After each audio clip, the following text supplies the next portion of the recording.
Hello and welcome everyone to the Tower Project. I've got quite the nice cinematic battle for you guys today. Nice 4-on-4 field battle on a custom map, but the main reason I wanted to show this particular battle to you guys is it demonstrates a very key tactical strategy that must be mastered by all players if you hope to have any success in any Total War games. And it details the strategy that I have affectionately dubbed the Flank Wrap Supreme. That is right, the Flank Wrap Supreme, my favorite of all the fast food ordering tactical options. Now, at the end of this battle is when you are going to see the Flank Wrap Supreme take place. And I will explain it more then, but for now just keep that in your back pocket as we progress through this instantly happening field battle in front of us as cavalry charges take off everywhere. It is 4v4, and there is a giant battle line, and it's going to be absolutely impossible for me to cover everything. So, starting off, England, commanded by Chef Jimmy, taking on the Mongols here at the far right flank. Armed Broncaleone with Byzantium taking on Uther's Dragons as France in the right center. Middle center is Teutonic Elite with the Holy Roman Empire versus Arm Z. I'm just going to call him Z. It's Z4PAT in left center. And far left, we have Soviet leader, who I believe is Russian King. I could be mistaken on that. Taking on Arm Rock and Roll Waffles, who apparently thought that name was too long and had to change it back to just Arm Waffles. I'm not sure what the case is for that there. I just thought it was funny that it was Rock and Roll Waffles and now it's just Waffles. So up here on this hill, we already have a clash of lines where the Moors apparently sent some Christian guard over to help with the Russian and Sicilian attack. Trebuchet, flaming trebuchet balls going everywhere. I'm sure that was done for cinematic value. And the Moors are getting taken from the side here by the Teutonics. It looks like they're going to start shifting there. Pavis crossbowmen setting up in the back, going to take some shots at him. And those French trebuchets are still lining up, but a nice kind of a hilltop engagement here between France and the Byzantine Empire. France getting the upper hand on this flank, routing some of the dismounted Byzantine Lancers. The Varangian Guard are hanging around, of course. They have a very good morale. But this is an excellent tactic. Thinking of it now, it's actually somewhat of a demonstration of the Flank Wrap Supreme, where the Mongols have gotten taken completely out of position.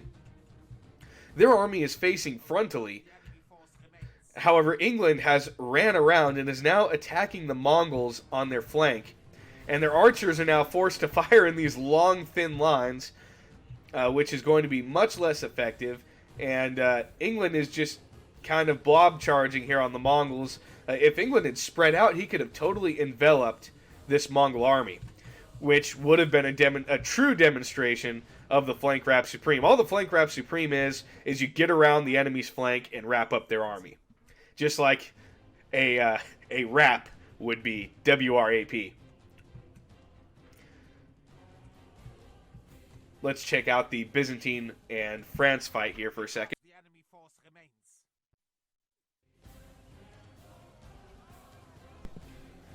And I think the trebuchets are currently not manned, so we are not going to see any more trebuchet fire from the Byzantines, but we do have some armored sergeants fighting Varangian Guard and a dead Mongol. Oh no, that's just embarrassing. The Mongol general died to Billman. Here he is right here. There's his bodyguard. They died to Billman. Like, who loses to freaking Billman? What do they cost? 200 gold? Man, that's not nice. Losing your general to Billman is like the most embarrassing thing that can happen, because Billmen are just so atrocious in vanilla. I mean, they're not even good two-handed cavalry killing units, which is what their whole point is. Up here on the hill, a decisive victory for the Russian team, but the Sicilian catapult's still trying to get some shots off, but the Dvor morale is going to hold. And there are some dismounted Boyar sons, some Bardish Axemen here. Oh, I thought these were Dvor back here, but they're actually just Boyar sons. And there goes the Sicilian general. I mean, all the Dvor are a reskin of Boyar sons with a quiver and a bow, which is fine. I don't have a problem with that. They actually make quite a unique unit, the Devor, because they have the exact same stats as the standard Russian infantry units, the Boyar Sons and the dismounted Drahuznia. The Moor and Teutonic fight is a lot more even than the Russian and Sicilian fight. There's a cluster of Roman troops over here that are coming back, and there's a cluster of Moorish troops, and there's some Teutonic cavalry that are running around. So that's a much more even fight taking place there in the center. But the Teutonic, or not the Teutonic Order, Teutonic, the player with the Holy Roman Empire, has a much superior position here with his Pavis crossbowmen. If we run over here, England is... England and the Byzantines are kind of teaming up here, and England is starting to get some engagements going here on the French. And this is the engagement where you are going to visualize the flank wrap supreme. And I can give you a hint. It is a flank wrap supreme with extra Russian dressing. if you can figure that out. It doesn't just have lettuce and cheese and the wrap and the flank steak. It also has extra Russian dressing on the flank wrap supreme. Which, this is just an analogy that I'm using, a metaphor for the tactic that is being used. We are not necessarily talking about a fast food item here, if you weren't catching the sarcasm. Moorish general goes down to some crossbow fire, and I think that is basically going to seal the deal here on the Teutonic Moorish fight. Russian forces coming down from the hill. If Holy Roman Empire didn't mop up the Moors, the Russians certainly will. Do have a couple of Sudanese tribesmen back here. And even though these guys didn't make the top 5 units for the money, they're definitely up there on the value trade. For 300 gold, you get 60 light infantry swordsmen that have a 13 attack. And so the Sudanese tribesmen are a very good unit for the money that you pay for them. Are they on the level of pike militia or Croat axemen or woodsmen or whatever? Not really, but they are a very good unit for the money that you pay. And usually when I play Moors, I usually get 1 or 2 of them. And here comes a cavalry charge by the French right into the completely unprotected Byzantine and English archers. So the Battle of Agincourt here going as the French would have hoped that it went, except for there being Byzantines in the front to get run over. But that's probably part of the fun too. So here's the issue that I want to point out to you guys. Do you see how England, he has all these units, and yet they're bunched up in like a column formation here? While they're so bunched up like this, look at how easy it's going to be to wrap around the flank of this English army. Because he's engaged on such a narrow front. Here comes the Russian dressing coming in on the flank wrap supreme, and this one Drahuznia charge, look, he's going to kill like 10 guys. Look at that. Look at how many men this one Drahuznia is killing. Okay, he killed way more than 10 there. He probably killed 20, and he routs this entire flank of English units. That is the flank wrap supreme. He got around the flank, and now he is wrapping up the flank, and basically there goes the entire English army. That's why when you see competitive field battles, players will generally spread their armies out as much as they can, because you want to make it as difficult as possible to get around the flank. Because once you get around the flank, like this, you're dead. And there goes the Byzantine general. And the last unit fighting here is the dismounted English knights. I'm sure they did a number on the French cavalry, but the English are fighting to the death here. So they're essentially out, and the Byzantines are out of the battle, and we're just waiting for the English army to finally surrender here. So there's going to be a little mop-up phase,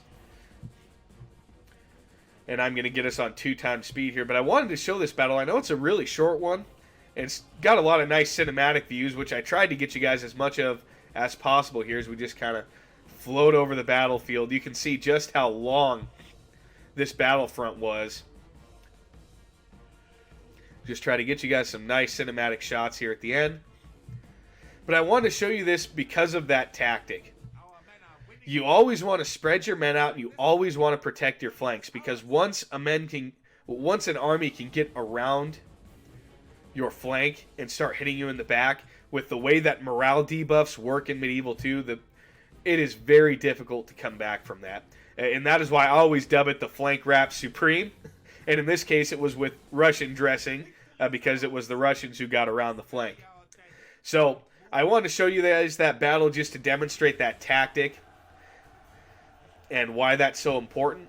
You can see, kills-wise, I mean, nobody got under 400 kills, so it's not like anybody did terrible. But most kills going to, if you count the casualties, or the prisoners, most kills going to Teutonic Elite.